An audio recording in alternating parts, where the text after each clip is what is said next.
Magalingu.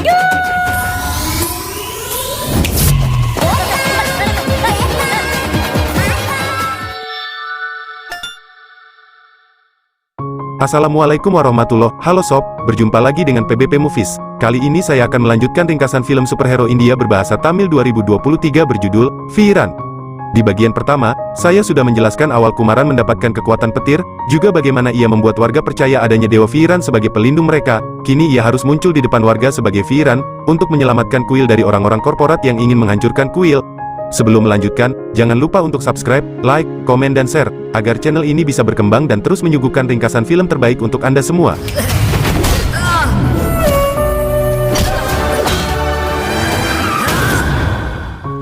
Saat malam tiba, bulldozer mulai dikerahkan menuju kuil.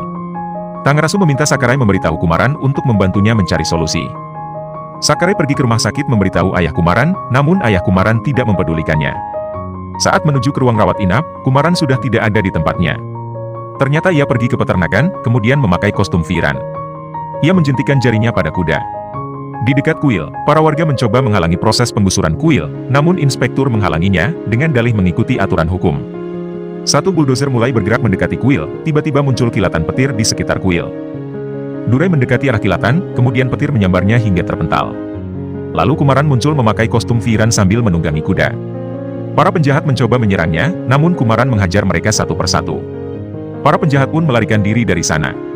Setelah kemunculan Veeran menyelamatkan kuil, para warga mulai berdatangan ke kuil untuk memberikan persembahan dan berdoa memohon keselamatan.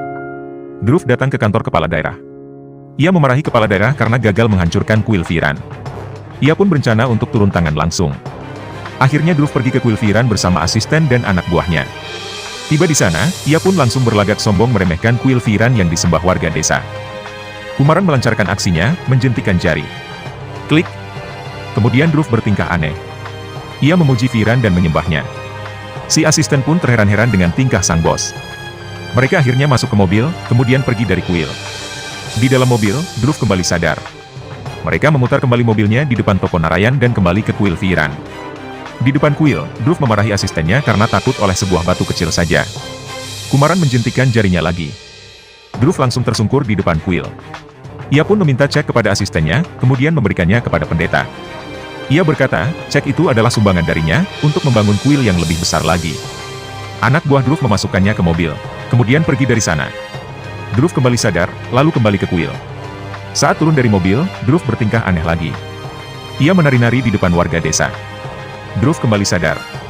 Ia melihat warga desa menertawakannya. Kumaran menjentikan jarinya lagi.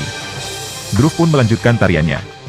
Anak buah Dhruv membawanya kembali pergi dari tempat itu. Sakarai merasa bahwa masalah sudah selesai, namun Kumaran justru merasa sebaliknya. Ia berpikir bahwa Dhruv pasti akan kembali untuk menghancurkan kuil. Tiba di kantornya, Dhruv marah besar dan melimpahkan emosinya dengan menghancurkan barang-barang di kantor.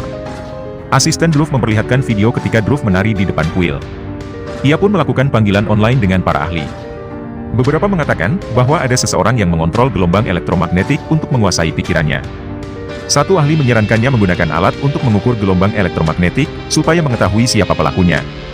Beberapa orang bayaran melakukan provokasi para pemuda di depan kantor Tangarasu untuk menciptakan keributan. Kemudian, satu orang mengeluarkan pisau, lalu sengaja menusuk salah satu warga. Para pemuda berlarian melarikan diri. Polisi menangkap para warga pria desa Veeranur dengan dalih akan mencari pelaku penusukan, termasuk pendeta. Inspektur menanyai siapa pelaku penusukan kepada para warga, namun tidak ada yang mengakuinya. Ia pun berkata, satu persatu warga akan diinterogasi. Dhruv menyuruh inspektur untuk menyimpan alat pendeteksi gelombang listrik di ruang interogasi. Tangarasu mendapat giliran pertama. Inspektur menanyainya. Dhruv memerintahkan inspektur membuat Tangarasu marah. Inspektur pun berdiri mendekati Tangarasu, lalu menamparnya. Detektor tidak mendeteksi gelombang. Tangarasu dibawa kembali ke kelompoknya. Kumaran menanyakan apa yang terjadi selama interogasi. Tangarasu mengatakan bahwa polisi menamparnya. Mungkin ada motif lain yang mereka rencanakan. Kumaran berspekulasi bahwa tujuan interogasi adalah untuk memancingnya keluar. Orang kedua ditampar, namun detektor tidak menangkap gelombang besar. Inspektur terus menghajar pria lainnya satu persatu. Tiba giliran pendeta. Inspektur pun tidak menyayangkan pendeta yang sudah tua. Sakarai hanya menangis karena tahu kakeknya sedang dipukuli polisi. Tiba giliran Kumaran dibawa ke ruang interogasi. Ia pun mendapatkan tamparan keras. Tiba-tiba detektor bergerak-gerak, lampu kantor polisi berkedap-kedip. Kuda Firan muncul di depan kantor polisi. Para polisi pun mengejar kuda tersebut. Kuda berlari mengelilingi kantor, lalu mendekati ruangan Kumaran. Kuda itu memberikan tas kepada Kumaran. Listrik kantor mati total. Kuda Firan masuk ke kantor. Inspektur hendak menembak kuda itu, tiba-tiba ia terpental oleh aliran listrik. Kumaran muncul mengenakan kostumnya. Kumaran menghajar para polisi hingga babak belur. Dhruv membuka pintu ruangannya. Kumaran menyetrum Dhruv hingga 2 kali. Dhruv koma karena serangan listrik Kumaran. Tangarasu memanggil Kumaran ke rumahnya. Ternyata Tangarasu tahu bahwa Kumaran adalah Firan. Kumaran meminta pada Tangarasu untuk tidak membocorkan rahasianya. Tangarasu tidak memiliki niat untuk itu. Ia menceritakan putrinya yang lumpuh bernama Sumati. Sumati mulai bisa berjalan setelah berdoa pada Firan, meskipun masih menggunakan alat bantu. Tangarasu memohon pada Kumaran untuk menemui Sumati memakai kostum Firan agar kepercayaan diri Sumati bisa tumbuh lebih besar lagi. Malam hari, Kumaran muncul bersama kudanya di hadapan Sumati sebagai Firan. Sumati meminta Kumaran menyembuhkan kakinya agar ia bisa berjalan lebih jauh lagi. Kumaran membuka penutup wajahnya dan berkata bahwa ia manusia biasa, bukan Tuhan. Kumaran meminta Sumati untuk percaya pada dirinya sendiri dan bekerja keras untuk bisa sembuh. Ia pun pamit untuk pergi. Tiba-tiba ia mengingat mimpi buruknya. Ternyata Sumati ada dalam mimpi tersebut. Sumati terkena ledakan warna biru yang diakibatkan oleh retakan kabel. Masalah belum berakhir. Masih ada satu orang lagi yang akan menciptakan masalah kepada warga desa. Ia adalah Sharat, kakak Dhruv sekaligus pemilik perusahaan proyek kabel tersebut. Sharat mengunjungi Dhruv di rumah sakit. Ia menyuruh anak buahnya membawa Dhruv ke lab miliknya, karena akan mengobati sendiri adiknya. Sharat memarahi kepala daerah karena tidak bisa menjaga keselamatan Dhruv. Ia pun menembakkan obat beracun pada tubuh kepala daerah. Efek obat tersebut membuat korbannya sakit kepala hingga memuntahkan cairan hijau, kemudian tewas seketika. Sharat menyuruh asisten Dhruv menghubungi Durai untuk melakukan siasat, dan ia ingin melihat Firan secara langsung. Asisten menelepon Durai dan memintanya mengumpulkan pemimpin dari 26 desa yang sudah menerima uang kompensasi pembangunan kabel. Para kepala dari 26 desa pergi ke desa Firanur. Mereka menumpang traktor milik peternak buta yang lewat di depan mereka. Tidak berapa lama, Kumaran muncul dengan kostumnya. Ia melempar satu orang hingga terpental. Satu orang warga merekam langsung aksi Kumaran mengeluarkan listrik kepada Sharat. Sharat menyuruh anak buahnya menyalakan alat gelombang anti listrik hingga kekuatan Kumaran hilang. Sharat telah menemukan kelemahan dari kekuatan Kumaran. Prasu dan Narayan membuntuti Kumaran. Mereka berencana membongkar kedok asli Firan kepada warga. Akhirnya kedua orang itu mengetahui rahasia Kumaran. Karena kedok Kumaran terbongkar, ia memanggil Sakkarai, kemudian mengikat dua orang itu di peternakan. Kumaran mencoba mengeluarkan kekuatannya yang sempat hilang, ternyata kekuatannya muncul lagi. Salah satu teman Tangarasu bernama Mariapan memanggilnya. Ia berkata ingin bertemu dengannya. Tiba-tiba sesuatu terjadi. Sumati mendengar teriakan ayahnya dari dalam rumah, kemudian mengirim pesan pada Kumaran. Kumaran pergi ke rumah Tangarasu. Ia pun menemui Mariapan bersama Sumati di tempat kerjanya. Mariapan tidak mengakui bahwa ia menemui Tangarasu saat itu. Kumaran pun pergi dari sana. Mariapan berjalan ke belakang pabrik. Ternyata Tangarasu ditawan oleh Sharat. Sharat menendang Tangarasu hingga masuk ke kolam air, kemudian meneteskan obat beracun. Ia mengancam Tangarasu, jika ingin selamat, Tangarasu harus mengatakan siapa sebenarnya Firan. Asisten menyuruh Tangarasu mengakui bahwa ia adalah Firan. Tiba-tiba terdengar suara jari dijentikkan. Klik. Sumati muncul bersama Kumaran di hadapan mereka. Kumaran menghajar anak buah Sharat, namun Sharat menembakkan obat bius ke tubuh Kumaran.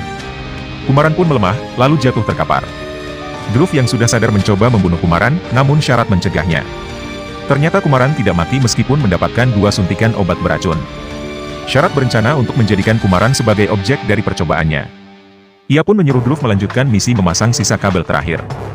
Sharat memastikan bahwa Firan tidak akan muncul untuk menyelamatkan kuil. Dhruv pun pergi bersama anak buahnya. Sharat menambahkan dosis obat beracun ke dalam tubuh Kumaran.